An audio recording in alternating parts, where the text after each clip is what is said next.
Les joies du monde professionnel, ou même les visioconférences ne sont plus à l'abri des escroqueries. Imaginez-vous, un employé à Hong Kong, pensant participer à une réunion banale avec son directeur et ses collègues, se retrouve à transférer joyeusement 25 millions de dollars à des escrocs. C'est ce qu'on appelle une promotion express dans le domaine de la naïveté financière. Tout commence par un mail innocent, ou du moins en apparence, de son directeur basé au Royaume-Uni. Rejoignez-nous pour une réunion, dit le message. Notre héros, pensant être entouré de vraies personnes, a commencé à faire des virements comme s'il distribuait des bonbons à Halloween.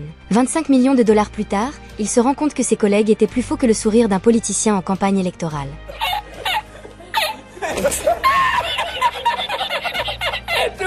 On parle ici d'une technique d'escroquerie digne des plus grands magiciens, le deepfake.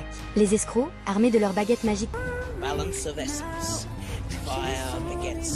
ont réussi à créer une visioconférence où tout le monde, sauf notre pauvre victime, était une création numérique. Les escrocs ont passé des mois à collecter des vidéos de ses collègues pour créer une bande de doublures plus vraie que nature.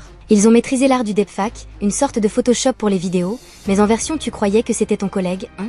On se croirait presque dans un épisode de Black Mirror, mais sans le happy end à la fin. C'est seulement après la fin de cette mascarade virtuelle que notre héros se rend compte qu'il a été dupé. Apparemment, il a fallu attendre la fin de la pièce pour qu'il se rende compte que les acteurs étaient en fait des hologrammes numériques. Quelle surprise! Maintenant, la morale de cette histoire? Méfiez-vous des réunions virtuelles où les collègues semblent trop parfaits pour être vrais. Ou mieux encore, peut-être quitter ce job et ouvrir un stand de hot dog. Au moins là, les escrocs auront du mal à imiter la saveur des saucisses.